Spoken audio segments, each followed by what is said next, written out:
আসসালামু আলাইকুম প্রিয় ভিউয়ার্স, আজকে আমি যাচ্ছি কুয়াকাটা। অল্প বাজেটে একদিনের ট্যুরে যারা কুয়াকাটা যেতে চান, ভিডিওটি না টেনে পুরোপুরি দেখুন। আমার চ্যানেলে যারা নতুন, প্লিজ সাবস্ক্রাইব করে দিবেন। আমাদের বাস খুব দ্রুত গতিতে চলছে। এখন আমরা পদ্মা সেতু পার হচ্ছি। এখন এই পর্যন্ত থাক, কাল সকালে কথা হবে কুয়াকাটায় ইনশাআল্লাহ।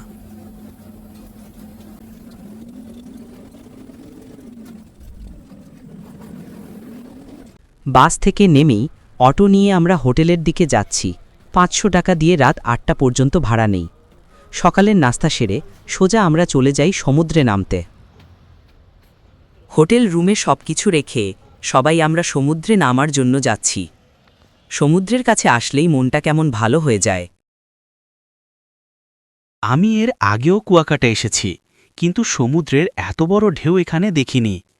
আপনারা কুয়াকাটা যারা আসবেন, চেষ্টা করবেন বৃষ্টির সময় আসতে, তাহলে সমুদ্রে নেমে অনেক মজা পাবেন। আশেপাশে অনেক ক্যামেরাম্যান থাকবে, ওদের সাথে দামদর ঠিকঠাক করে ছবি উঠাবেন, তা না হলে পরে বিপদে পড়বেন। ভাবতেছেন সব জায়গার ভাড়া বলতেছি না কেন? সব বলবো। আমরা মোট ৫ জন একসাথে ঢাকা থেকে কুয়াকাটা এসেছি। আপনারাও ৫ থেকে ৬ জন একসাথে আসবেন, এতে খরচ কমবে। সমুদ্রে যারা নামবেন, সাথে করে হাফ প্যান্ট, টি শার্ট, গামছা, লুঙ্গি সাথে নিয়ে আসবেন। সমুদ্রে নেমে আমরা অনেকক্ষণ সময় কাটিয়েছি। সমুদ্রের বিশাল বিশাল ঢেউয়ের সামনে লাফ দিয়ে অনেক মজা করেছি। তবে যারা আপনারা সাঁতার পারেন না, খুব বেশি দূরে যাবেন না। সমুদ্রে পানি অনেক লোনা, পেটের ভিতরে যাতে না যায় সেদিকে খেয়াল রাখবেন। যারা সাঁতার পারেন না তারা চেষ্টা করবেন টিউব ভাড়া নিয়ে সমুদ্রে নামতে, এতে ঝুঁকি কমবে। মজা করতে সাবধানতা ভুলে গেলে চলবে না। এখানে স্পিড বোট ভাড়া পাওয়া যায়, তবে সমুদ্রে স্পিড বোটে ঘুরতে হলে ভালো করে দামাদামি করে নেবেন। কোনো কিছুই দামাদামি ছাড়া নেবেন না, তা না হলে বিপদে পড়বেন। টাকার পরিমাণের উপর স্পিড বোটে আপনাকে ঘোরাবেন। আপনি কতক্ষণ ঘুরবেন সে হিসাবে ভাড়া ঠিক করে নেবেন। বিকেলের দিকে সমুদ্রে ভাটা পড়েছে, বিচে অনেক শামুক ঝিনুক পড়ে আছে। আপনারা সব তো দেখতেই পাচ্ছেন। বিচে ঝিনুক কুড়াতে অনেক ভালো লাগে। এই দেখেন, আশেপাশে কত ঝিনুক পড়ে আছে। আপনাদের একটা খুলেই দেখাই। এই দৃশ্য সব সময় পাওয়া যায় না। আমাদের ভাগ্যে এই দৃশ্য দেখার সৌভাগ্য হয়েছে। সুবহানাল্লাহ, কত সুন্দর। আমরা এখন অটো করে ঝাউবনের দিকে যাচ্ছি। ঝাউবনের সাথে আরও ২ থেকে ৩টা পয়েন্ট পড়বে। এখন ভাটা চলছে, তাই অটো ভালোই জোরে যাচ্ছে। অটো চলতে থাক, আমি আপনাদের মোট খরচের একটা হিসাব দিই। আমরা কোনো গ্রুপের সাথে আসিনি। গ্রুপের সাথে আসলে খরচ আরও কম হতো, তবে নিজের স্বাধীনভাবে সব কিছু করতে পারবেন না। বাস খুব একটা ভালো দেয় না। আমরা অ্যানা গাড়িতে করে আসছি এবং কুয়াকাটা থেকে ঢাকায় আসছি। যাওয়া ও আসায় বাস ভাড়া ১৮০০ টাকা, সকালের নাস্তা ৭০ টাকা, দুপুরের খাবার ৪০০ টাকা। দুপুরের খাবারে ছিল ইলিশ মাছ ও ৪ থেকে ৫ রকমের ভর্তা, সাথে সাদা ভাত।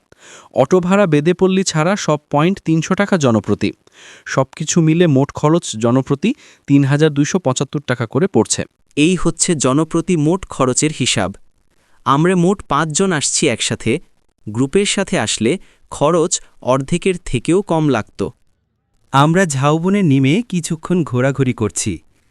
সবাই যে যার মতো ছবি তুলতেছে।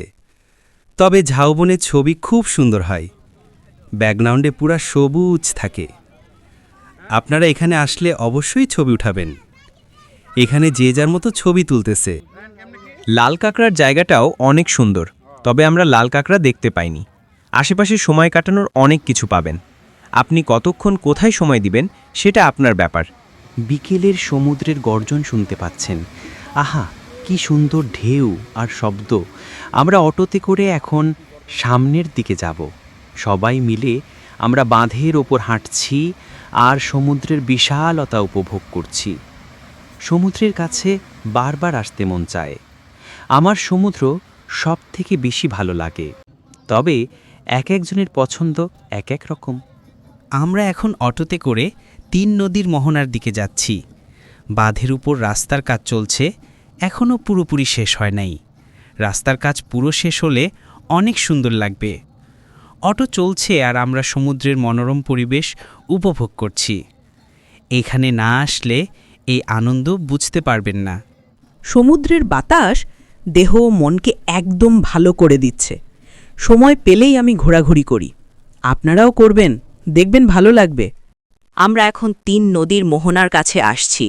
অটো থেকে আমরা সবাই নেমে হাঁটছি। সাইডে ঝাউ বাগান ও সামনে মোহনা। সামনের দিকে এগিয়ে যাই। কুয়াকাটা আসলে সবাই এই জায়গায় ঘুরতে আসে। 3 নদীর মোহনা সব জায়গায় তো আর নেই, এখানে আসলে আপনারা দেখতে পাবেন। অটো অথবা বাইকে আসলে ওরা আপনাকে নামিয়ে দিয়ে অপেক্ষা করবে।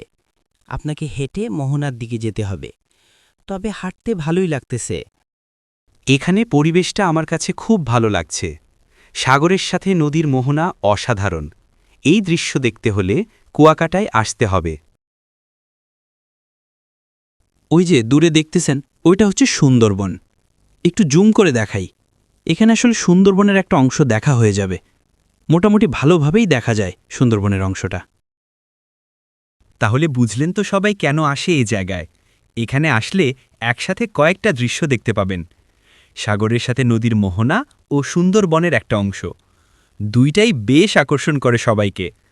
ভাগ্য ভালো থাকলে বাঘ ও হরিণও দেখতে পাবেন এখান থেকে। এইটা ছিল আমাদের শেষ পয়েন্ট। সকাল থেকে দুপুর পর্যন্ত বৃষ্টি হওয়ার কারণে অনেক জায়গার ভিডিও করতে পারিনি, তবে চেষ্টা করেছি আপনাদের সব তথ্য দেওয়ার জন্য। এখানে হোটেলের খাবারের মান ভালো এবং দামও হাতের নাগালে। আমি সামুদ্রিক মাছ খেয়ে অনেক মজা পেয়েছি। মুনুকু দেশে আইসা মনটা একসের চাঙ্গা হয়ে গেছে। সন্ধ্যা হয়ে আসছে, এখন হোটেলের দিকে যাব। হোটেলের ভাড়া দিয়ে চেক আউট করে আমরা বাস স্ট্যান্ডের দিকে যাই। আমাদের বাস ছিল রাত 9টায়। হোটেলতে বেরিয়ে সবাই যে যার মতো কিছু কেনাকাটা করলাম।